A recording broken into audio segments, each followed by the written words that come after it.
Continuando o nosso estudo do menu Recurso, eu criei um cronograma de projeto bastante simples aqui, composto de apenas 9 tarefas.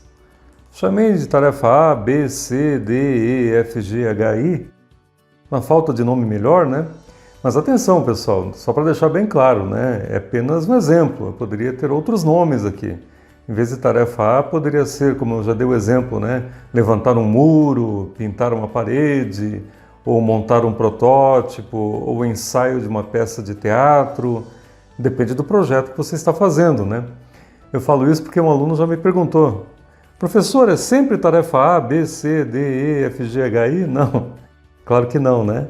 É apenas um exemplo. Mas tudo bem, esse nosso cronograma, bem simples, ele tem um marco de início, né? Lembrando que o marco tem 0 dias, todas as tarefas de início do projeto estão amarradas nesse marco, e eu tenho um marco de término, que eu chamei de fim, e ele marca o encerramento do projeto. A última tarefa do meu projeto está associada a este marco. Muito bem, eu coloquei algumas atividades com algumas durações só como exemplo, né? E aqui temos alguns recursos que eu coloquei: o Pedro, a Maria, a Helena, o Pedro, Maria, Carlos. Aqui eu coloquei 2 recursos na mesma tarefa. Tarefa G, eu tenho a Helena e o Pedro juntos. Eu vou por enquanto ocultar essa janela detalhes, depois nós vamos falar sobre ela, então vou ocultar os detalhes aqui, para ter o cronograma limpo, né? Muito bem, olhando esse cronograma, já de imediato a gente consegue identificar algumas coisas interessantes.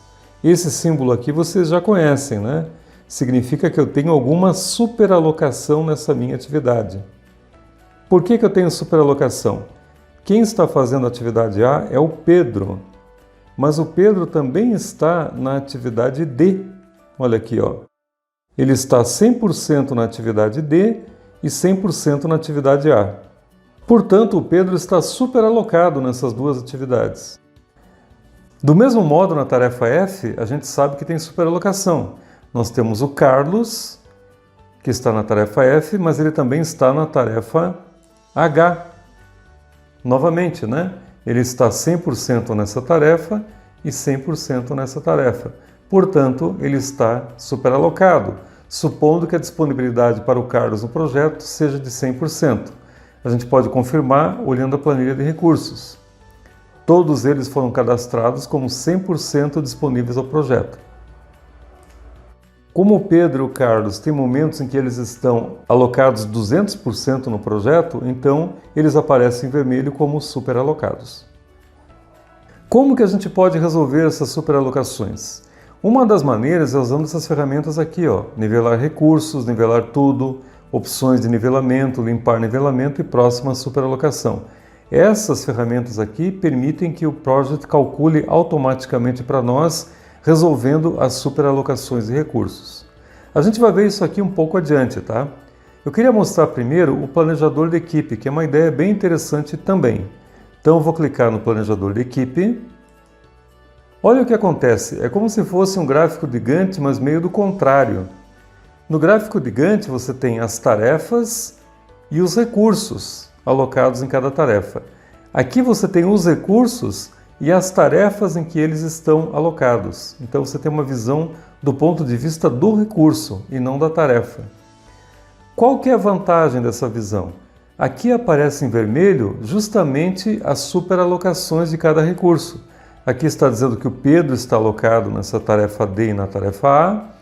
Está dizendo que ele também está alocado nesse momento. É claro, durante o feriado não aparece em vermelho porque não há superalocação, né? Somente nos dias úteis. Então ele está marcando aqui em vermelho os momentos que o Pedro está superalocado. Do mesmo modo o Carlos, ó, ele está marcando aqui os dias em que o Carlos está superalocado. Como é que a gente pode resolver agora essa superalocação? Você pode clicar numa tarefa qualquer e arrastar a tarefa. Vamos supor que eu queira fazer o seguinte, ó, essa tarefa D, ao invés do Pedro, eu poderia pedir para o Carlos fazer. Então eu clico na tarefa D e arrasto até embaixo. Olha o que aconteceu, eu passei a tarefa do Pedro para o Carlos. Com isso resolvi já a superalocação do Pedro. Ele não aparece mais em vermelho.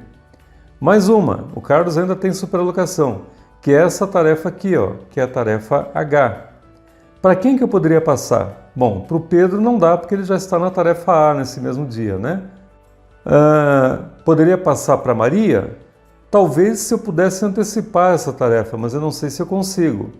Ou eu poderia passar para a Helena, mas teria que atrasar um dia. Eu posso fazer isso aqui, ó. Clico na tarefa H e jogo para a Helena. Então, transferi do Carlos para a Helena. Pronto, resolvi as superalocações. Vamos ver como é que ficou o gráfico de Gantt? Então, a gente volta lá no gráfico de Gantt. De fato, ó, não temos mais nenhuma superalocação. E essa tarefa H, que eu acabei de passar do Carlos para a Helena, note o que aconteceu aqui, ó.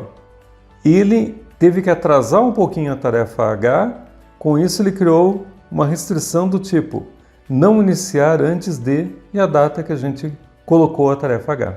Então, você consegue remanejar as tarefas entre a equipe respeitando as dependências que existem entre elas. Isso é muito importante. Então, você mantém as regras de formação, né, os vínculos entre as tarefas e você consegue transferir de um recurso para outro sempre que possível. Então, essa técnica do planejador de equipe eu gosto bastante porque ela facilita muito na hora de resolver as superalocações e os conflitos do seu cronograma. Em vez de passar para a Helena, podia tentar, por exemplo, transferir essa tarefa H para a Maria. A gente vai tentar transferir para a Maria, mas teria que começar um pouco antes. Vamos ver se dá certo. Olha só, quando eu tentei transferir para a Maria, ocasionou um conflito no cronograma da Maria. Por que será? Vamos tentar entender o que aconteceu. Agora, essa tarefa H que está com a Maria, eu tentei trazer ela o mais cedo possível, mas acabou entrando em conflito com essa outra tarefa aqui que a Maria já estava fazendo. Ó. Por que eu não consegui antecipar mais a tarefa H? Porque existe uma dependência dessa tarefa aqui, ó, tarefa D, né, que é a tarefa do Carlos. Como eu dependo da tarefa do Carlos, eu não consigo puxar mais para cedo. Olha aqui, ó, ela está dizendo que ele não consegue resolver, porque existe uma dependência aqui. Então, quando eu tentei levar para a Maria começando mais cedo, ele só pôde antecipar até essa data, mas aí criou um outro conflito aqui com a Maria. Voltando no planejador de equipe, eu posso desfazer o que eu fiz, né? Retornar essa tarefa de novo para a Helena e pronto, resolveu o problema. Então, com o planejador de equipe, a gente pode brincar à vontade, né? Se eu quisesse, por exemplo, falar o seguinte, não, essa tarefa B aqui que está com a Maria, não quero que seja a Maria, eu quero que seja o Carlos. Só que o Carlos vai estar ocupado nesse período, então eu teria que trazer essa tarefa daqui para cá. E aconteceria isso com o meu cronograma. Olha só no gráfico de Gantt como é que ficou.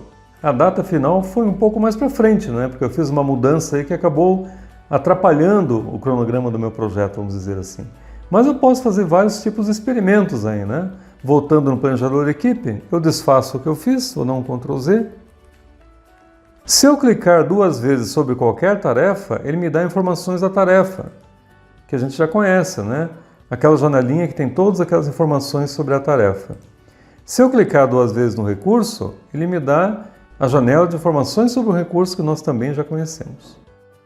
Então esse é o planejador de equipe, um recurso muito interessante para resolver problemas de alocação na equipe do projeto. Vamos ver outras funções do menu recurso? Temos também aqui, por exemplo, atribuir recursos. Ele não está ativo porque ele funciona somente quando eu mostro o gráfico de Gantt. Então vamos lá para o gráfico de Gantt. Aqui eu tenho uma tarefa qualquer, né? Pegar uma tarefa F, por exemplo. E agora sim eu posso colocar o atribuir recurso. Eu clico no atribuir recurso, ele abre todos os recursos que eu tenho cadastrados para esse projeto. Nesse caso, já tem o Carlos que está na tarefa F, né? Poderia tirar o Carlos ou colocar um outro. Poderia colocar, por exemplo, a Maria junto com o Carlos nessa mesma tarefa. Eu vou clicar na Maria e colocar um atribuir. Poderia também, se eu quisesse, clicar no Carlos e remover. E eu acabei trocando, nesse caso, o Carlos com a Maria nessa tarefa. Posso colocar agora a Helena, então eu dou um atribuir. Agora a Maria e a Helena estão na mesma tarefa. Poderia também acrescentar um novo recurso. Eu vou chamar aqui de Anselmo, usar um nome mais diferente. Pronto, criei um recurso chamado Anselmo. Posso colocar as unidades dele, ele está 50% no projeto. E até poderia colocar já o custo do Anselmo, assim como de todos os outros recursos que eu tenho para essa tarefa. Então é assim que a gente faz. Você pode criar recursos, pode atribuir recursos. Eu posso também substituir um recurso. Por exemplo, o Anselmo, né? Vou substituir ele. Eu escolho outro recurso. Eu vou colocar o Carlos e dou um OK. Ó, acabei de trocar o Anselmo pelo Carlos. Eu posso também clicar na opção Gráfico, que ele vai mostrar para mim como é que estão os gráficos dos recursos. Vou tirar essa janela um pouco daqui. E aqui eu vejo, ó, aqui está a alocação da Maria, no tempo, né? Aquilo que está em vermelho são as superalocações. Note que a Maria chega em alguns momentos a 200%. A gente já tinha visto isso, né? E aqui estão as alocações normais dela. Aqui, no caso, é sábado e domingo, por isso que não tem alocação nenhuma. Então aqui a gente consegue ver o comportamento do recurso ao longo do tempo. Se eu quiser ver outro recurso, eu desloco aqui, ó. Não é Maria, eu quero ver a Helena. Mostra o comportamento da alocação da Helena ao longo do tempo. Eu teria também o gráfico do Carlos, por exemplo. Por que ele está mostrando apenas esses três, no caso, a Maria, a Helena e o Carlos? Pelo seguinte, eu vou fechar a janela, eu estou na tarefa F, ó. A tarefa F tem Maria, Helena e Carlos, são os três que estão na tarefa. Então, sempre que ele mostra esse gráfico embaixo de alocação de recurso, é em relação à tarefa que você selecionou. Se eu quiser que mostre todos os recursos do projeto, eu seleciono todas as tarefas aqui em cima. Agora sim, eu tenho todos eles. Eu tenho o Carlos, tenho a Helena, tenho a Maria e tenho o Pedro. Porque eu selecionei todas as tarefas. Então são todos os recursos que eu tenho nesse meu projeto. Ok, eu vou ocultar essa janela aqui. Então vou lá em Exibir, vou retirar a janela Detalhes, ocultei. Então a gente viu nesse exemplo como é que você pode usar no recurso a função Atribuir recursos. Pool de recursos é uma coisa que a gente vai ver mais para frente. Eu vou dar um exemplo de como utiliza esse recurso, tá? Que é bastante interessante também em projetos, mas nós vamos ver mais adiante. Adicionar recursos, ele funciona quando eu estou na planilha de recursos. Então vamos lá, planilha de recursos, eu vou clicar numa linha, adicionar recurso. Aí você escolhe, eu quero um recurso do tipo trabalho, material ou custo. Ele poderia também pesquisar no meu Outlook, tá? No diretório ativo ou no catálogo de endereços do Outlook. No meu caso eu não tenho esse vínculo feito com o Outlook, então para mim não vai funcionar agora. Mas eu posso incluir recurso, então, trabalho, material ou custo, aquilo que a gente já fez, né? Eu vou incluir um recurso tipo material, por exemplo. A única coisa que ele faz é criar um recurso com um nome de novo recurso. Claro que você pode mudar esse nome, né? E já coloca o tipo material. Na verdade é a mesma coisa que eu inseri diretamente aqui o nome do recurso. Não precisaria usar esse adicionar recursos. Mas ele tem também essa função. Informações do recurso, a gente já viu também, ó. Se eu vou no Carlos e clico em informações do recurso, aparece aquela janela específica do recurso Carlos, com os custos dele, anotações, etc., que a gente já viu. Que é a mesma coisa que eu clicar duas vezes no nome do recurso. Então, mais uma maneira de você chamar aquela mesma janela. Anotações, a gente já viu também, né? Se eu estou em um recurso e clico em anotações, ele vai mostrar as anotações referentes àquele recurso, que é a mesma janela. Ó, aquela janela geral, custos, anotações. A gente já tinha mostrado isso também, só que ele tem um atalho direto aqui. E eu tenho ainda a janela detalhes, que mostra detalhes dos recursos. Então o que ele mostra aqui? O nome do recurso, iniciais, unidades máximas, a taxa padrão dele, a taxa de hora extra, se é rateado o início ou fim, o custo por uso, um grupo a que ele pertence, o código, tudo isso a gente já viu, né, que você pode colocar para o recurso. E ele tem umas informações a mais aqui, ó, em qual projeto ele está trabalhando. Eu chamei esse arquivo de exemplo 7, menu recurso, então ele coloca o nome do projeto aqui. Em quais tarefas que o recurso está alocado, no caso o Carlos, né, que é esse recurso que está ativo aqui, está nas tarefas D e F, 24 horas na tarefa D e 16 horas na tarefa F.